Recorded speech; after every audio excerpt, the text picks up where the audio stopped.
Hi everyone, and welcome to my presentation. In this video, I will talk about the quantum cybersecurity. So let's begin.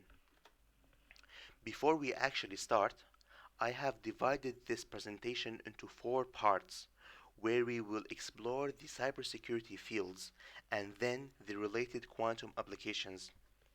So, firstly, what is cybersecurity? Cybersecurity is the field that uses algorithms to protect our data and to prevent some unwanted third parties to get access to it.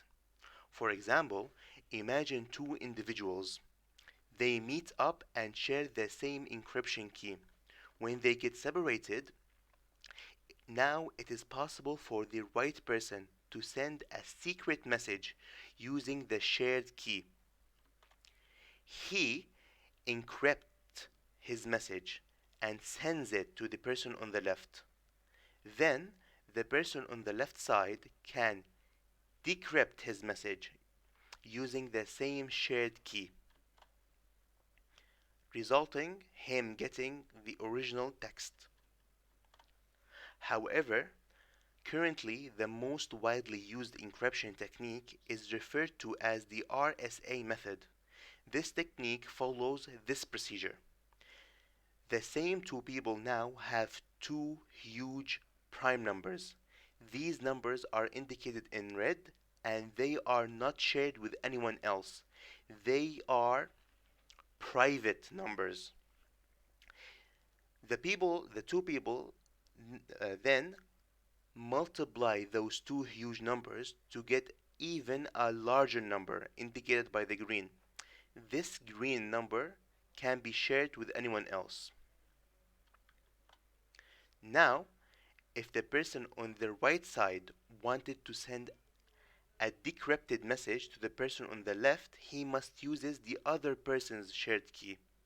Then he encrypts his message, then sends it to the other person.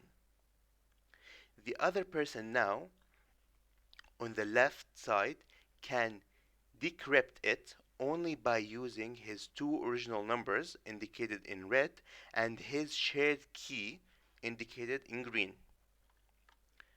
resulting him getting the original text. The thing is, unless you have the two original prime numbers, it is impossible to decrypt the secret message. Meaning that if we had a third person who has only the encrypted message and the shared key from the left person, he cannot possibly decrypt it.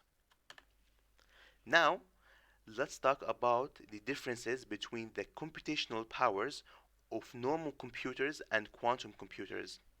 In normal computers, the time it takes to find the two private numbers with a process which is called the factorization is an extremely long period. We are talking about millions of years.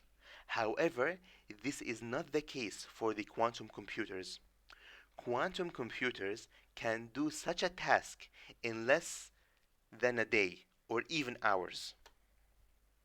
But why is that? What is special about quantum computers?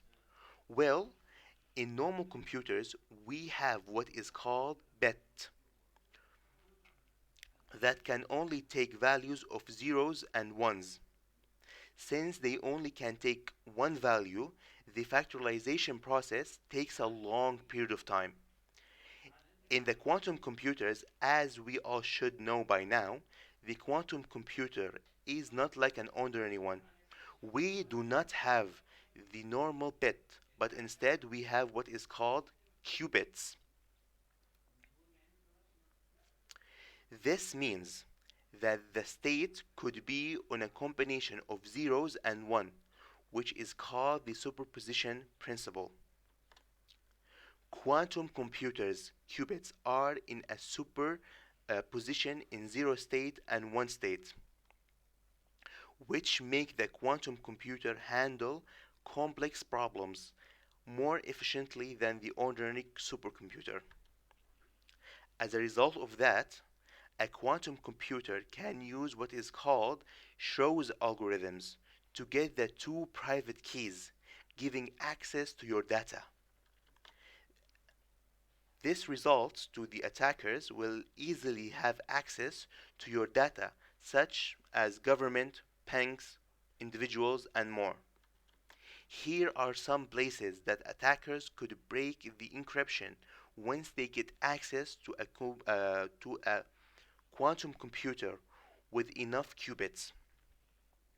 We have we have cryptocurrencies, some message on the internet, and health, finance, or personal data, which is quite dangerous. So, how can we protect ourselves? To protect ourselves from such attacks, some methods were created that could stop the quantum attacks. There are three types of quantum resistance risk solutions. Here we have them. Firstly, the most used method is the post-quantum cryptography, known as PQC. It has the following positives and negatives.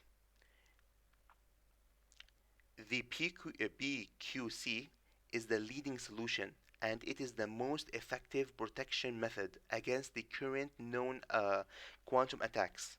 However, the utilization of both classical and quantum securities presents a potential drawback that could have negative implication in the future, where the other two types can be used in combination with the PQC and add a new layer of security.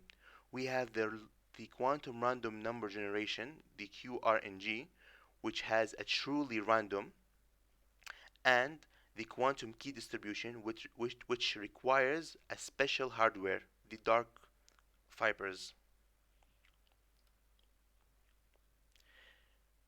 Thank you for listening, and this is my references.